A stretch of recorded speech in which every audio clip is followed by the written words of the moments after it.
নিজে নিজে হ্যান্ডেল দিয়া পুরান যায় হয়েছে হ্যান্ডেল ইয়ের মধ্যে হাঙ্কার মধ্যে হয়ে যায় অবস্থা হয়েছে আমার ক্ষেত্রে। সুনামগঞ্জের মধ্যনগরে ট্রলার থেকে মনাই নদীতে পড়ে নিখোঁজ হওয়ার ১৩ ঘন্টা পর সাফেল মিয়ার মরদেহ উদ্ধার করা হয়েছে।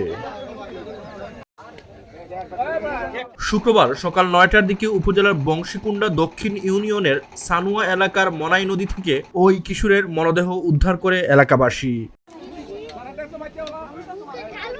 এর আগে গতকাল বৃহস্পতিবার সন্ধ্যা ৭:৩০টার দিকে বংশীকুণ্ডা বাজার থেকে ট্রলারে করে বাড়ি ফেরার পথে সানুয়া গ্রাম সংলগ্ন মনাই নদীতে নিখোঁজ হয় ওই কিশোর। স্থানীয় ইউপি সদস্য আব্দুস সামাদ আজাদ জানান, ট্রলার থেকে মনাই নদীতে পড়ে নিখোঁজ হওয়ার পর থেকেই এলাকাবাসী তাকে উদ্ধারের চেষ্টা চালায়। রাতভর চেষ্টা চালিয়ে ব্যর্থ হলে আজ শুক্রবার সকাল ৯টার দিকে ঘটনাস্থল থেকে কয়েকশো মিটার দূরে ভাসমান অবস্থায় নিখোঁজ কিশোরের মরদেহ দেখতে পেয়ে উদ্ধার করে এলাকাবাসী। নৌকাটা এমন একটা ঘুরান গাইছে, বিশ বাড়ির সাইড দিকে নাই গেছে পালমার আমি নামছে, আমার পেন টেন মোবাইল সোবাইল যা আছে টাকা পয়সা সব বিদ্যে, এতে কোনো ফেরত না। সাদা দামি নামে আমার ৩টা বুট দিচ্ছি, 3টা বুড়ে বেলা 4টা ডুবে দিয়ে সময় বাসময় সময় আর বাঁচতাই না, আমি নৌকা তুইটাই অজ্ঞান হয়ে রয়েছে, আমি আর কিছু করতে পারি।